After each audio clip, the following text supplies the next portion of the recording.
Hello everyone, in today's video I will show you how to fix laptop or PC volume that is too low on Windows. First, check if the volume levels are turned up. Right-click on the speaker icon in the taskbar and select Open Volume Mixer. You will see sliders for different apps. Make sure the volume levels are adjusted to your preference for each app you're using. If the overall volume is still too low, let Windows troubleshoot the issue automatically. Press the Windows key and the I key together to open the Settings app. In the System tab, click on Troubleshoot, then select Other Troubleshooters. Look for the Playing Audio option and click Run.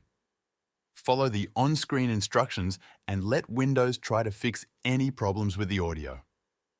Another setting that could be affecting your volume is the Communication Activity feature in Windows.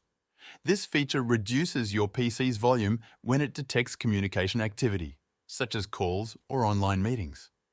To disable it, open the Sound settings and click on More Sound Settings. In the new window, switch to the Communications tab. Select the option labeled Do Nothing.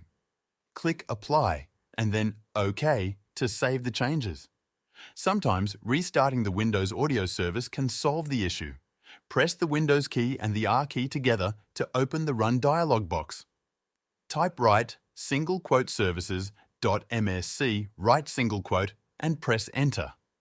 In the Services window, scroll down to locate Windows Audio. Right-click on it and select Restart. Repeat this process for the Windows Audio Endpoint Builder service.